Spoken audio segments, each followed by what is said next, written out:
नमस्कार साथियों। इस वीडियो में डिक्टेशन 70 शब्द प्रति मिनट की स्पीड में बोली जाएगी। उसके बाद 100 शब्द प्रति मिनट की स्पीड से बोली जाएगी। डिक्टेशन स्टार्ट होगी 5 सेकंड बाद।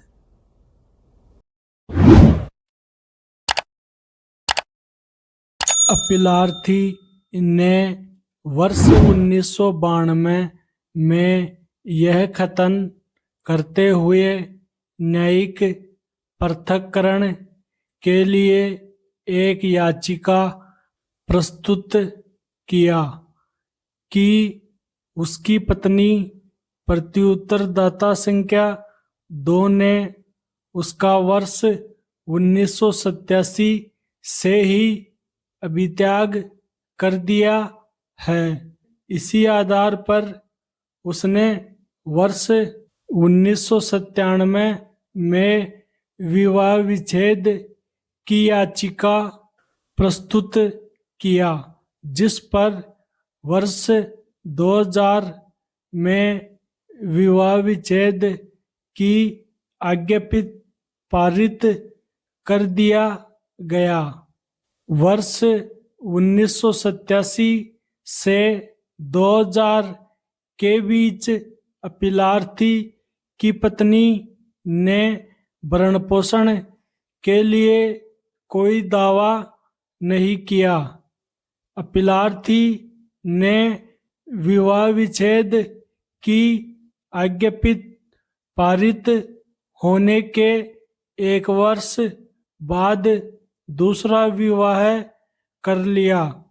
इसके बाद अपीलार्थी की पूर्व पत्नी प्रत्युत्तरदाता संख्या 2 ने धारा 125 के अंतर्गत भरण पोषण के लिए याचिका प्रस्तुत किया, जिस पर 10,000 रुपये मासिक भरण पोषण का भुगतान प्रत्युत्तरदाता संख्या 2 को करने की आज्ञा पारित हुआ, जिसकी पुष्टि उच्च न्यायालय ने भी कर दिया। अतः अपीलार्थी ने यह अपील प्रस्तुत किया। उच्चतम न्यायालय में अपीलार्थी का मुख्य तर्क यह था कि धारा 125(4) के प्रभाव में अपीलार्थी भरण पोषण के लिए उस समय उत्तरदायी नहीं है जब पत्नी ने स्वयं ही पति का अद्वितीयजन कर दिया है।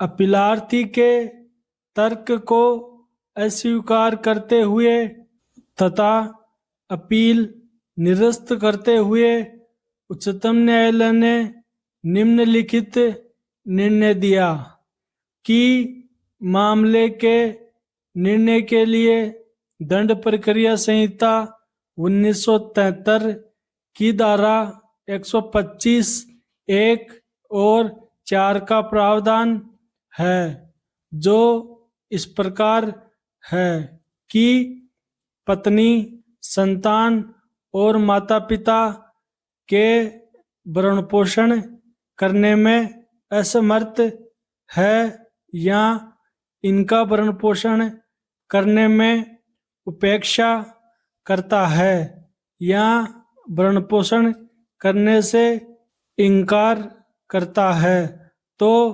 प्रथम वर्ग मजिस्ट्रेट ऐसा साबित होने पर ऐसे व्यक्ति को निर्देश दे सकता है कि वह अपनी पत्नी का भरण पोषण के लिए ऐसी मासिक दर पर जैसा मजिस्ट्रेट ठीक समझे मासिक भत्ता दे।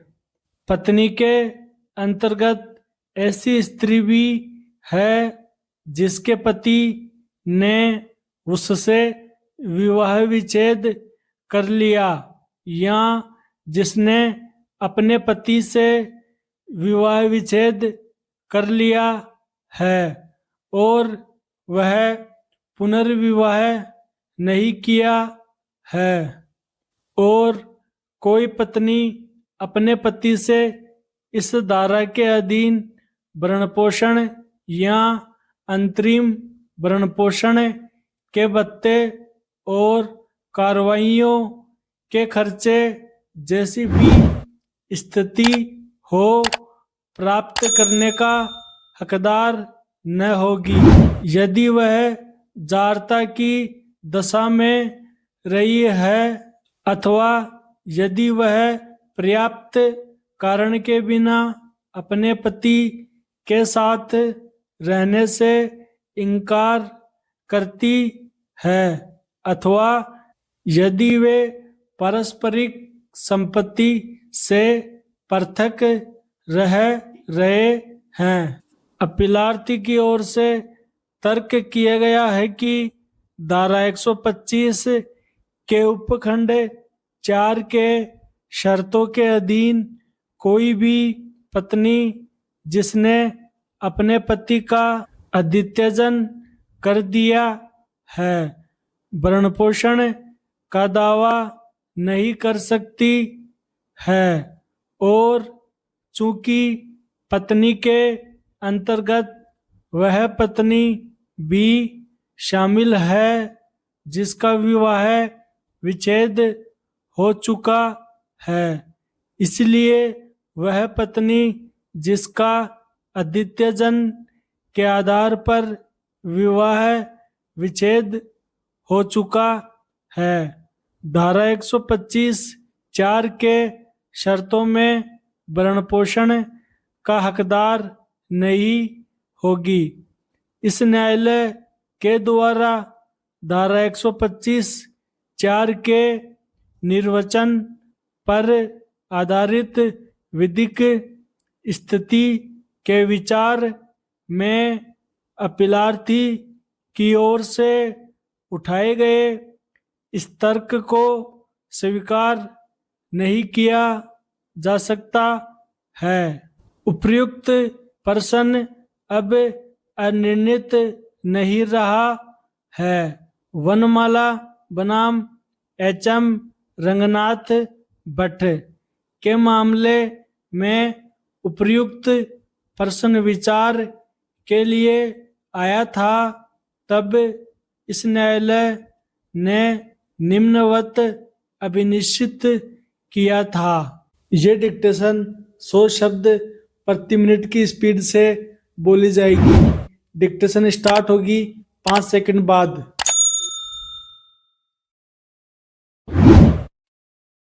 अपीलार्थी ने वर्ष 1992 में यह कथन करते हुए न्यायिक पृथक्करण के लिए एक याचिका प्रस्तुत किया कि उसकी पत्नी प्रत्युत्तरदाता संख्या 2 ने उसका वर्ष 1987 से ही अभित्याग कर दिया है।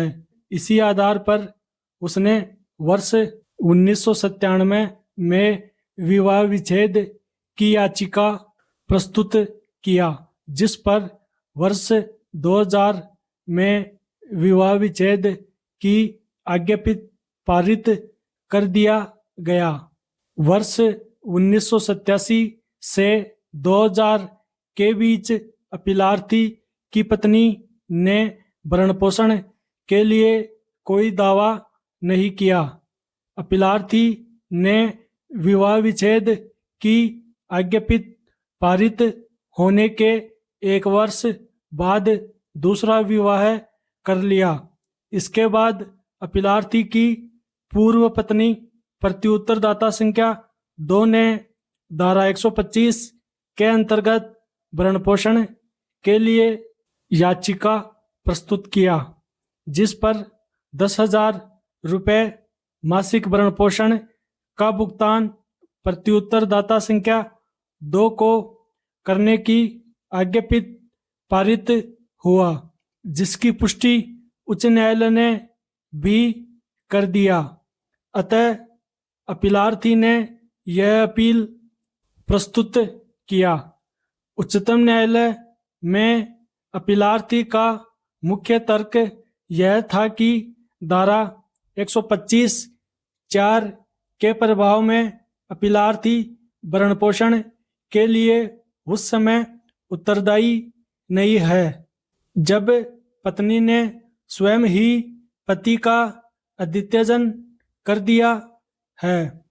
अपीलार्थी के तर्क को अस्वीकार करते हुए तथा अपील निरस्त करते हुए उच्चतम न्यायालय ने निम्नलिखित निर्णय दिया कि मामले के निर्णय के लिए दंड प्रक्रिया संहिता 1973 की धारा 125(1) और 4 का प्रावधान है, जो इस प्रकार है कि पत्नी संतान और माता पिता के भरण पोषण करने में असमर्थ है या इनका भरण पोषण करने में उपेक्षा करता है या भरण पोषण करने से इनकार करता है, तो प्रथम वर्ग मजिस्ट्रेट ऐसा साबित होने पर ऐसे व्यक्ति को निर्देश दे सकता है कि वह अपनी पत्नी का भरण पोषण के लिए ऐसी मासिक दर पर जैसा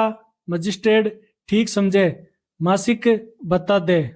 पत्नी के अंतर्गत ऐसी स्त्री भी है जिसके पति ने उससे विवाह विच्छेद कर लिया या जिसने अपने पति से विवाह विच्छेद कर लिया है और वह पुनर्विवाह नहीं किया है, और कोई पत्नी अपने पति से इस धारा के अधीन भरण पोषण या अंतरिम भरण पोषण के भत्ते और कार्रवाइयों के खर्चे जैसी भी स्थिति हो प्राप्त करने का हकदार न होगी यदि वह जारता की दशा में रही है अथवा यदि वह पर्याप्त कारण के बिना अपने पति के साथ रहने से इनकार करती है अथवा यदि वे पारस्परिक संपत्ति से पृथक रह रहे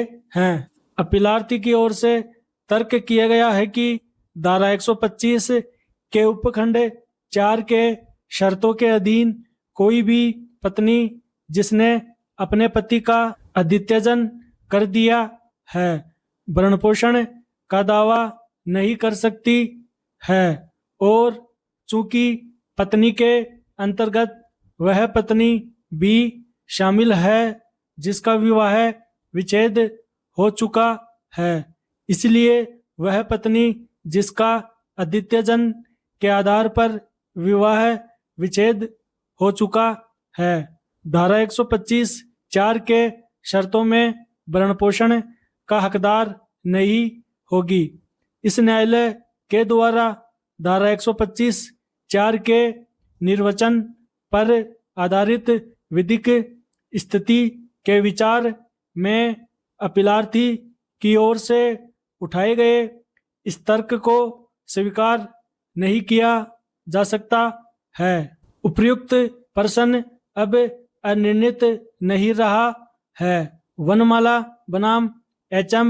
रंगनाथ भट्ट के मामले में उपर्युक्त प्रश्न विचार के लिए आया था, तब इस न्यायालय ने निम्नवत अभिनिश्चित किया था। स्टेनोग्राफी को सीखने के लिए आपके अपने YouTube चैनल की प्लेलिस्ट में जाकर ऋषि प्रणाली भाग फर्स्ट को देखिए। उसमें आपको ऋषि प्रणाली भाग फर्स्ट के संपूर्ण वीडियो मिलेंगे। धन्यवाद।